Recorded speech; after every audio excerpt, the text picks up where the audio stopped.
Assalamualaikum warahmatullahi wabarakatuh. Diskusi kita seperti yang tadi saya sampaikan di belakang, bahwa kita tidak mungkin berdiskusi secara kekeluargaan. Di sini laki-laki semua, nggak ada anak-anaknya, ya nggak disebut kekeluargaan. Tapi gini, saya ingin menegaskan bahwa polemik nasab ini, kebanyakan yang beredar di masyarakat itu adalah polemik tentang sentimen-sentimen, bukan polemik terkait dengan akademik. Jadi kalau misalkan kita mau jujur, dari jutaan orang di Indonesia yang sekarang berdebat, berdiskusi, saling menghujat satu sama lain terkait dengan nasab, berapa orang di antara mereka yang mampu mengakses kitab-kitabnya Kiai Imad dan mengakses kitab-kitabnya Robito Alawiyah? Sedikit sekali. Jadi yang benar-benar berdiskusi terkait dengan masalah-masalah akademik dan ilmiah itu jumlahnya sangat sedikit. Yang paling banyak itu adalah masalah-masalah yang berupa sentimen-sentimen. Ada sentimen kesukuan, sentimen keagamaan, sentimen golongan, dan lain sebagainya. Dan ini saya mohon maaf kepada pihak Robito Alawiyah ketika kemarin-kemarin bikin narasi, atau beberapa di antara pihak dari Robito Alawiyah atau kalangan Habib itu mengeluarkan sebuah narasi bahwa ini adu domba, bahwa sentimen-sentimen ini adalah ada pihak tertentu yang melakukan adu domba dan sebagainya. Ya tentu saja ada di antara mereka mungkin yang memanfaatkan situasi, tetapi masalah yang paling utamanya itu adalah, ayo kita introspeksi sama-sama bahwa polemik ini tidak dimulai dari Kiai Imad. Gak ada yang akan mempedulikan pada tesis semacam itu, karena masyarakat kita hanya 0,001 saja yang biasa membaca, dan jumlahnya menjadi semakin sedikit ketika yang bahan bacaannya itu adalah terkait dengan polemik nasab. Itu sedikit sekali. Yang Kiai Imad jangan dipahami sebagai orang yang pertama kali memunculkan polemik, dan jangan dianggap sebagai orang yang mengadu domba antara orang-orang NU misalkan, antara orang-orang Islam, bukan. Tapi beliau itu adalah orang yang menjadi pionir dari studi akademis. Jadi polemik ini munculnya dari mana? Saya mohon maaf, dari orang-orang habaib. Coba misalkan saya berdiri, kamera tetap masuk ya. Saya ingin menyatakan seperti ini. Sebelum tahun 2000-an, habaib di Indonesia itu sudah ada. Orang-orang yang mengaku sebagai keturunan Nabi itu sudah ada. Dan profesi mereka sangat bervariasi. Status sosial mereka juga bervariasi. Ada dari tukang jualan parfum sampai menteri luar negeri, Indonesia punya yang levelnya habaib. Dan tidak ada kerusuhan, tidak ada polemik di antara itu semua. Yang tiba-tiba muncul adalah, saya mohon maaf ya, di awal reformasi muncul Pak Habib Rizik dengan FPI-nya. Pak Habib Rizik itu latarnya sebenarnya dari NU, tapi entah bagaimana ceritanya, di situ sudah mulai ada kisruh dengan NU yang lain. Ada FPI versus Banser. Kemudian ada kerusuhan, ada serangan di sini dan di sana dan sebagainya. Nah, ini memunculkan apa? Di antara kaum muslimin itu memunculkan satu pikiran bahwa saya tuh gak setuju dengan Habib Rizik, saya tuh gak setuju dengan gerakan-gerakannya yang radikal, saya tuh gak setuju ketika kaum muslimin terlibat dalam percekcokan yang begini dan begitu. Banyak di antara kaum muslimin yang tidak setuju itu, tapi kemudian apa? Mereka tidak berani melawan, tidak berani menentang, karena itu kan Habib. Ini kan keturunan Nabi. Jadi pada waktu itu ada dilema, ada polemik sebelum polemik itu menyeruak ke media, polemik di dalam hati kaum muslimin bahwa kami sebenarnya ingin menentang, ingin mengkoreksi pernyataan-pernyataan dari Pak Habib Rizik. Tapi kami gak berani karena itu adalah keturunan Nabi. Jadi di sini ada penghormatan yang sangat besar terhadap kaum muslimin, terhadap nabinya, terhadap junjungannya, tetapi di sisi lain ada orang yang mengklaim ini adalah keturunan Nabi dan kontroversial. Kita nggak bahas dulu soal apakah Pak Habib Rizik itu benar atau salah, kita nggak bahas itu. Kita bahas bahwa Pak Habib Rizik memunculkan polemik pada waktu itu, terkait dengan masalah toleransi, terkait dengan masalah FPI, terkait masalah hal yang semacam itu. Dan setengah dari kaum muslimin, anggaplah ya, data kasarnya adalah setengah dari kaum muslimin kemudian tidak setuju dengan ini, tapi mereka tidak melakukan apa-apa. Ketidakberanian, takut kualat, ini keturunan Nabi. Dan kemudian ketika Pak Habib Rizik agak turun dengan cerita-cerita dan drama-drama di media massa itu, muncul sesuatu yang lebih besar. Pak Habib Bahar bin Smith melakukan persekusi dan kekerasan, intimidasi terhadap orang lain, lisan maupun perbuatan, dan itu direkam, dipublikasikan kepada media-media mainstream di Indonesia. Dampaknya apa? Balik lagi, ini mana ada keturunan Nabi seperti ini. Kami merasa malu, merasa jengkel, merasa takut, merasa terintimidasi. Saya harus katakan begini Baraya, kenapa yang datang ke diskusi ini cuman saya? Dan saya katakan, lebih dari setengah kolom komentar yang jumlahnya ribuan di satu video saya itu meminta saya untuk tidak hadir dalam acara ini. Kenapa? Saya mohon maaf. Dalam konteks ini, pihak Robito Alawiyah gagal untuk menyampaikan keamanannya kepada orang lain. Pihak orang-orang dari kalangan habaib gagal untuk menunjukkan bahwa kami itu baik, rahmatan lil alamin, soleh, tulus, ikhlas, baik hati, siap mentraktir. Gagal untuk menyampaikan itu ke publik karena yang ditampilkan itu apa? Kekerasan atas nama habaib, bahwa kami itu boleh melakukan persekusi. Bahkan Pak Habib Bahar bin Smith di pengadilan, ketika beliau sedang diadili, kemudian ada saksi dan kemudian beliau mengatakan, kamu tahu nggak siapa saya? Saya adalah keturunan Nabi. Kalau kakek saya begini, kamu tahu kakek saya seperti ini, kenapa kamu memberatkan? Kamu membuat kesaksian yang memberatkan pada saya. Itu kan sebenarnya menyakiti kaum muslimin. Karena ada orang yang melakukan kekerasan atas nama Nabi, diadili tapi minta privilege. Siapa yang melakukan itu? Golongan habaib. Kalau misalkan kemudian tiba-tiba muncul bahwa kami sekarang sedang diadu domba antara kelompok ini dengan kelompok itu, bukan. Mungkin ada adu domba, tapi itu belakangan.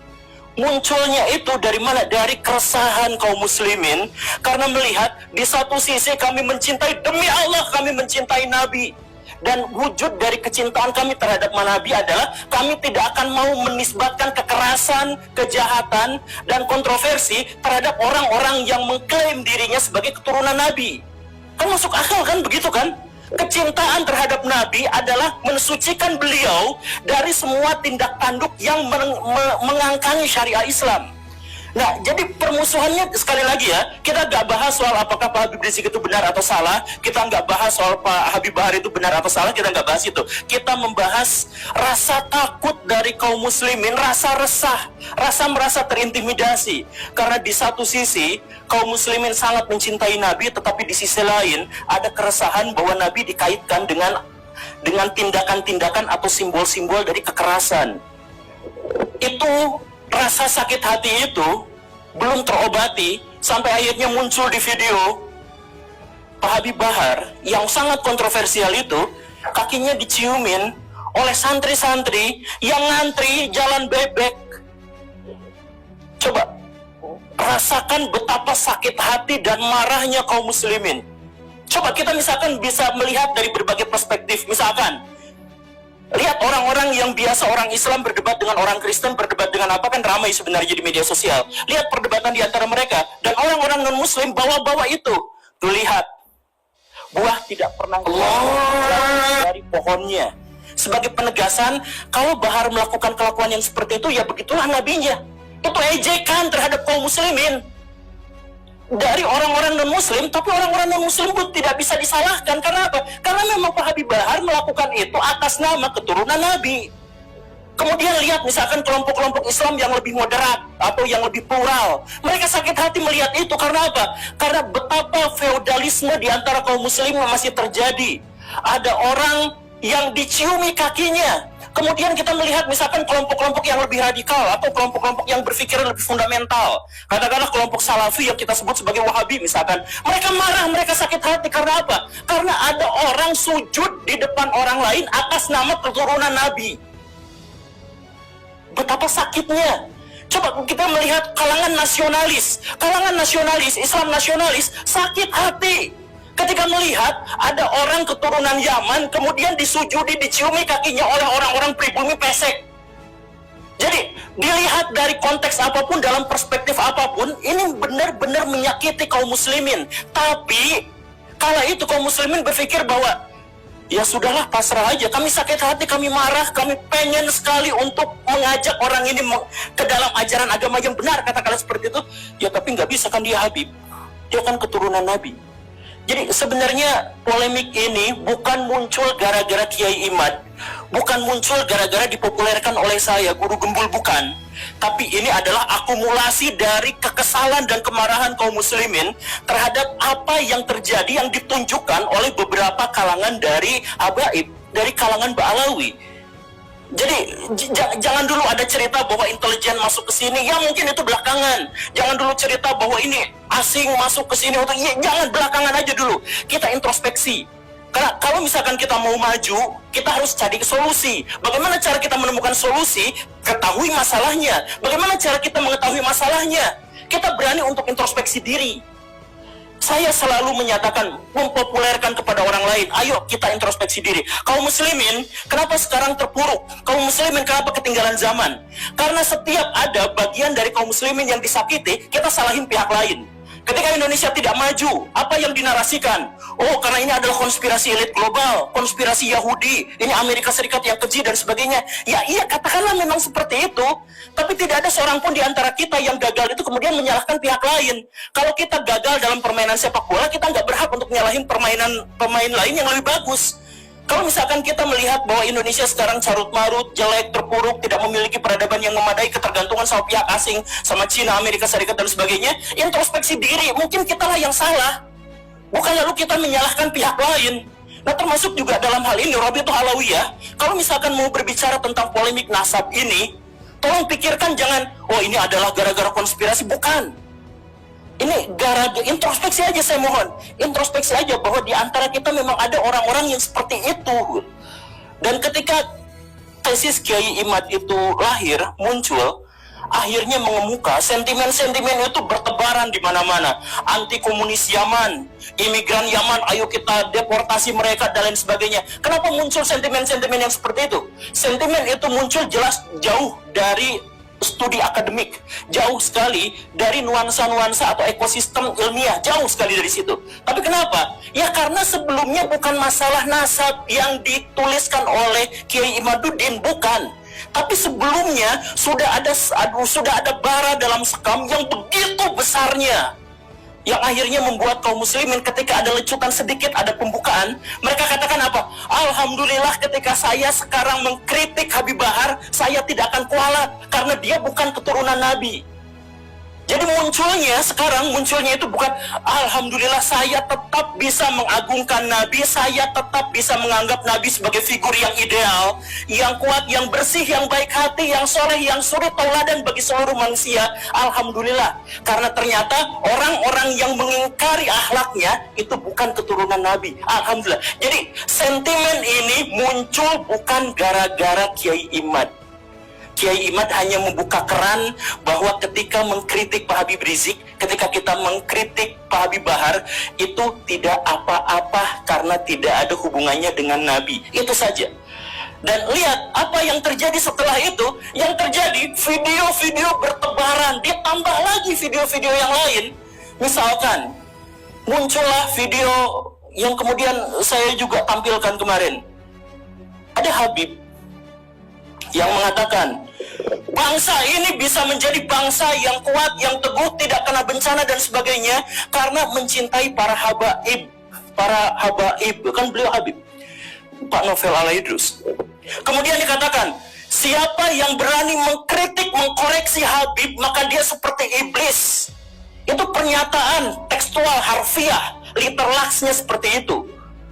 Jadi bayangkan, kaum muslimin makin marah dengan adanya video itu. Kenapa marah? Karena mereka mencintai Nabi. Kemarahan itu muncul karena mereka mencintai Nabi, dan di zaman Nabi diketahui secara persis bahwa Nabi tidak pernah anti kritik dan anti koreksi. Setiap ada musyawarah, para sahabat selalu bertanya, ya Rasulullah, apakah ini adalah wahyu ilahi atau ini adalah pendapat pribadi? Kalau pendapat pribadi, ayo kita diskusikan. Dan banyak sekali riwayat-riwayat yang menjelaskan bahkan Nabi mengalah dari orang-orang yang mengkoreksinya. Waktu perang Uhud, kenapa kalah? Karena Nabi punya strategi, dibantah, mendingan gini aja. Yang dijalankan bukan strategi Nabi, tapi adalah strategi para sahabat. Kalah beneran. Dan Nabi pada waktu itu tidak pernah menyalahkan. Demi Allah, tidak menyalahkan para sahabat yang mengusulkan strategi itu. Artinya apa? Ya, Nabi ikut musyawarah itu, Nabi kalah dalam perdebatan dan diskusi itu, kemudian setelah itu, ya sudah dibiarkan, dianggap sebagai bagian dari keputusan bersama. Ketika kalah, Nabi tidak pernah menyalahkan mereka semua. Ini Nabi. Lalu tiba-tiba muncul orang yang mengklaim sebagai keturunan Nabi, tiba-tiba mengatakan kalau ada orang yang mengkoreksi habaib, maka mereka itu adalah iblis atau serupa dengan iblis. Pak Novel Alaidrus. Itu videonya sudah viral, saya yakin banyak di antara orang-orang di sini juga sudah melihatnya. Nah, kalau misalkan dari Ba'alawi tidak menyaksikan itu, tidak apa-apa. Kalau misalkan di antara Ba'alawi, di antara orang-orang itu lepas tangan dengan itu, ya nggak apa-apa. Tapi pahamilah bahwa kisruh ini, polemik ini bukan dimulai dari adanya gerakan-gerakan intelijen untuk memecah belah kaum muslimin. Sekali lagi, kalaupun itu memang ada, jangan kita jadikan sebagai alasan untuk mencari kesalahan. Jadi, kalau misalkan saya melakukan perzinahan, saya bersumpah saya tidak akan nyalahin setan. Emang kerjaan setan itu untuk membisiki saya untuk melakukan kemaksiatan. Kan begitu. Jadi kalau misalkan kita dipecah belah, jangan salahkan pihak yang memecah belah. Orang kerjaan mereka seperti itu. Salahkan diri kita kenapa kita bisa dipecah belah. Dan lagi-lagi ini jauh dari sentimen akademik. Makanya kalau misalkan kita ngadain debat publik misalkan yang seperti ini, saya pastikan, saya berani bilang, kalau misalkan kita mengadakan debat publik sampai 100 kali di berbagai universitas terkemuka, polemik ini nggak akan berakhir. Satu-satunya cara untuk mengakhiri adalah yuk introspeksi sama-sama, hentikan narasi-narasi di media sosial terkait dengan privilege dan penghinaan terhadap orang-orang yang dianggap suci dan orang-orang yang dianggap bersih di Indonesia di luar Ba'alawi. Coba, misalkan Baraya di sini, saya minta maaf, tapi coba langsung rasakan bagaimana sikapnya ketika ada orang yang mengatakan seperti ini.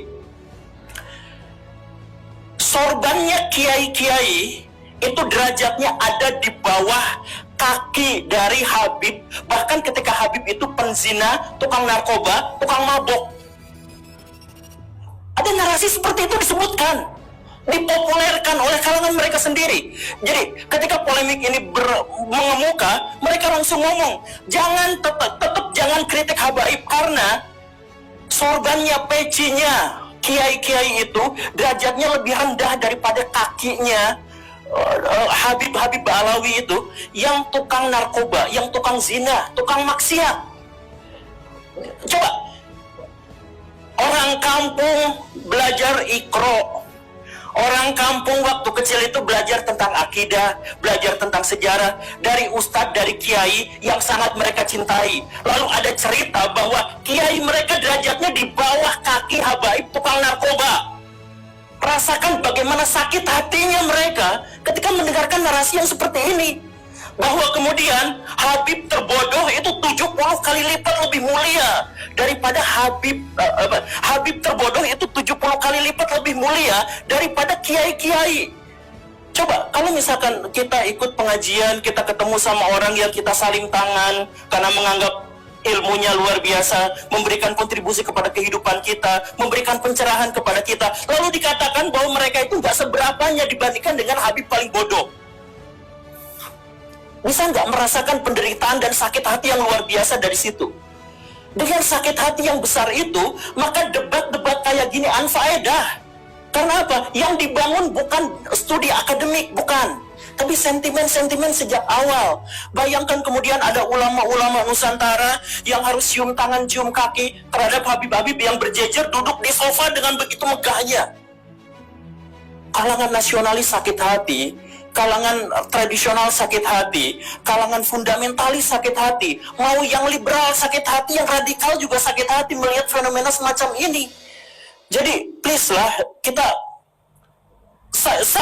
saya demi Allah, atas nama Allah saya katakan bahwa saya datang ke sini untuk menghentikan polemik ini. Saya berharap saya bisa, tapi untuk menghentikan polemik ini bukan dengan debat, bukan dengan diskusi, tapi ayo kita sama-sama hentikan yang seperti itu. Kemudian kemarin Pak Fikri Syahab mengatakan kepada saya bahwa kami sebenarnya lepas tangan terhadap kelompok-kelompok habaib yang seperti itu karena kami adalah ormas penulis nasab saja dan kami tentu saja tidak memiliki otoritas untuk ngurusin apa yang mereka katakan dan apa yang mereka perbuat, misalkan seperti itu. Ya kalau memang seperti itu sampaikan kepada publik, bukan kemudian melakukan pembelaan-pembelaan. Kalau misalkan kemarin Pak Haji Roma Irama mengatakan bahwa saya pernah ditawari sertifikat habaib, bukan dicaci maki. Kenapa tiba-tiba muncul di media-media itu, ini orang yang sudah sepuh, ini orang yang sudah ini, tapi kenapa malah seperti ini, husnul khotimah dan sebagainya? Bukan. Jujur saja, kalau misalkan kita mau tahu, pencatatan nasabah Alawi itu sangat rapihnya itu pas zaman Pak Taufik Asgaf sekarang kan. Sebelum itu kan masih banyak yang gonjang-ganjing kesana kesini. Bahkan Mbak Alawi sendiri pernah memergoki ada beberapa orang yang menjual sertifikat nasabah itu kan. Nah itu kan harusnya memang diakui dan kemudian mengatakan, oke, kami akan melakukan hal yang lebih baik lagi terhadap pencatatan nasabah ini. Bukan justru malah mencaci maki, marah-marah di media sosial terkait dengan masalah yang seperti ini. Ini justru akan memperkeruh.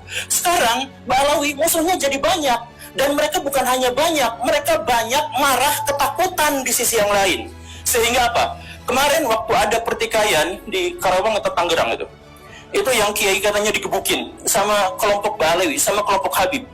Itulah yang akhirnya menyebabkan Robiatul Alawiyah dianggap begitu mengerikannya. Pak Guru Gembul, please, saya punya firasat buruk, jangan berdebat datang ke mereka. Mau menang, mau kalah, tetap genjur, bonyok mukanya. Jangan salahkan mereka. Demi Allah, jangan salahkan orang yang menyarankan itu, karena sudah ada wujudnya. Sudah ada kiai dan banser yang memang digebukin. Sama siapa? Sama habaib. Sama orang-orang muhibin. Itu memang nyata, itu memang benar. Dan itu divideokan dan viral dan banyak orang yang menyaksikan. Jadi sekali lagi, ketika sekarang Balawi, ketika habaib di Indonesia itu digonjang-ganjing dengan begitu banyak isu, please, introspeksi diri. Dengan cara itulah kita bisa menghentikan polemik. Kita bisa membangun bangsa yang lebih baik. Kita bisa membangun peradaban yang lebih besar. Kalau setiap orang insaf atas apa yang harus dia lakukan dan apa yang selama ini sudah dia lakukan. Saya yakin semuanya baik-baik saja. Ketika saya misalkan datang dan ketemu dengan Gus Wafi secara langsung, kok orangnya lucu ya? Dengan Pak Syahab, lah kok orangnya ramah ya? Kenapa gak seperti bayangan saya sebelumnya? Nah, jangan salahkan bayangan saya sebelumnya karena apa? Ya karena memang sudah terjadi seperti itu. Makanya untuk Robiatul Alawiyah saya minta, ini mah sebagai saran dari seorang yang lihat realitas, ini saran. Nyatakan kepada publik misalkan bahwa kami lepas tangan dari tindak tanduk yang sangat kontroversial dari kalangan habaib itu, bahwa kami memang tidak bisa apa-apa. Sampaikan aja kepada publik. Kalau misalkan kemarin kemudian Gus Wafi mengatakan di videonya bahwa ini sebenarnya gara-gara ada habib-habib dari kalangan muda yang ilmunya belum banyak, tapi kemudian ini bukan sesederhana itu. Kalau misalkan 1-2 habib mungkin seperti itu, tapi kalau misalkan banyak, ini mungkin ada masalah kaderisasi. Jadi mungkin Pak Habib Bahar dan lain sebagainya itu, sejak dia umur 4 tahun, sejak dia melihat dunia, kakinya sudah dicium, tangannya sudah dicium, apa-apa sudah dilayani. Sehingga dia menjadi korban dari otoritas palsu yang dia rasakan selama ini. Mungkin saja. Jadi kaderisasi dalam hal ini, kemudian pendidikan dalam hal ini, sejak awal mari kita perbaiki sama-sama. Sekali lagi ya, kritik saya ini di depan Robito ini bukan karena kebencian, bukan karena apa, tapi ayo kita perbaiki sama-sama agar polemik ini selesai. Polemik ini selesai dengan cara apa? Akhlak yang baik, tunjukkan kepada masyarakat kontribusi kita pada masyarakat, bukan kontroversi kita pada masyarakat. Selanjutnya kita diskusi. Assalamualaikum warahmatullahi wabarakatuh.